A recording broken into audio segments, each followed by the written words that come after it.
Hey, what's up, guys? My name's Aiden. Today we are covering resumes. So I actually have my resume pulled up over here to the side. This is the one that I've used for, I think this one was most recently updated. Let's see. The last time this was updated was, okay, yeah. So the last time this one was updated was actually before I got my most recent job. I currently work at O'Reilly's as a treasury technician, but previously worked as a helicopter mechanic. And so that is my most recent updated one. But I think the important things that we need to cover today are really like what needs to be in your resume. What are some helpful information just to make sure you're building it right, make sure you're putting in the right information, make sure make sure it looks appropriate, obviously, and something that whenever an employer, future employer, sees it, it's something that impresses them. That's really the main goal of your resume. Is it's outside of your cover letter. It's going to be the first thing that an employer sees. It's what they're basing you off of.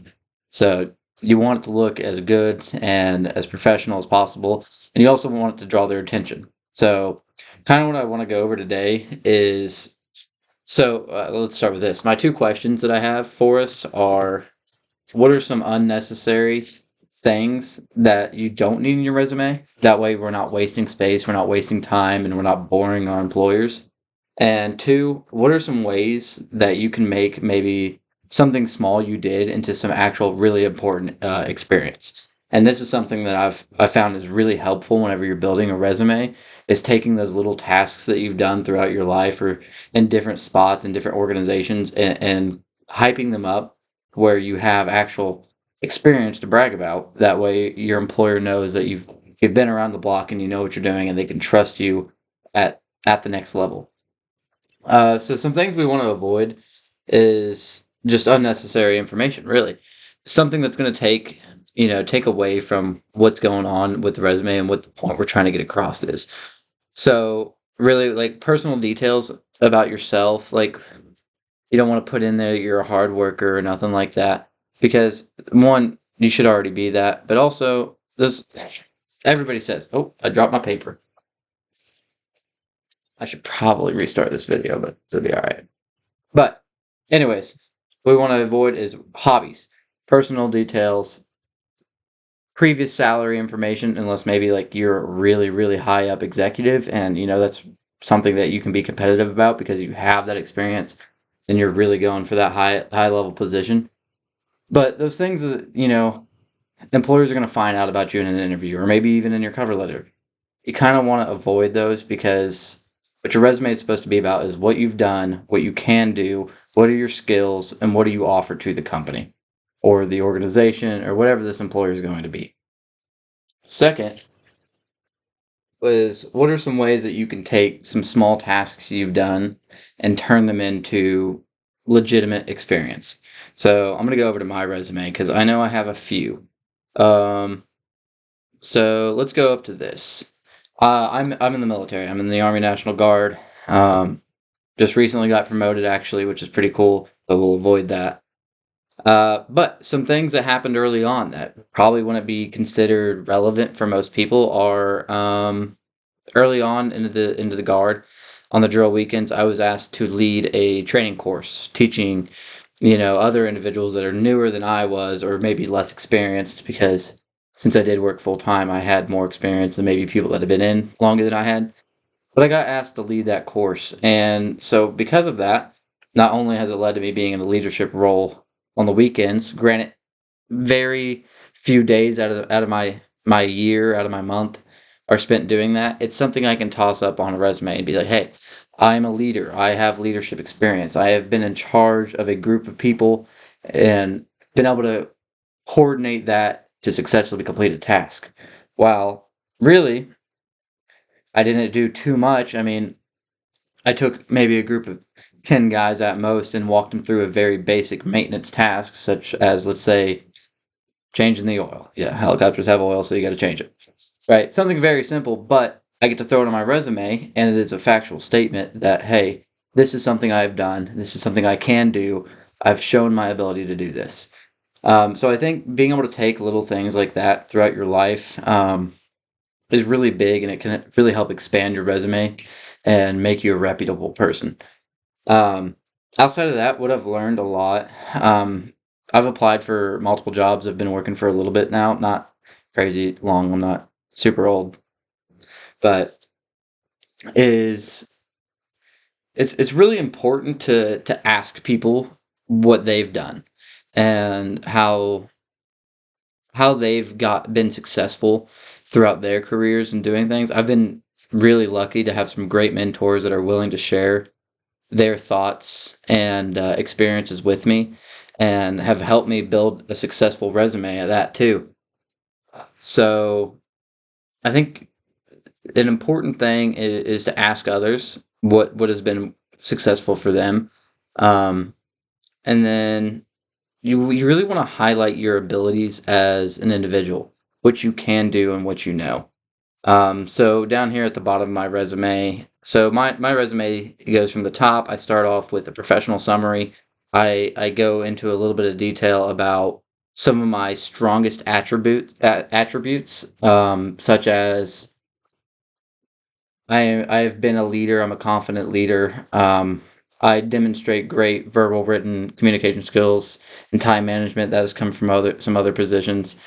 Just some things that are gonna like kind of attention grab the at the start of the resume. Be like, okay, this guy kind of knows what we want, and then I go into areas of expertise. So I look at things that I know how to do and that I know are common for the workplace environment that I'm going into. I kind of tailored my resume is tailored towards a corporate lifestyle. That is where I'm working right now, is a corporate office.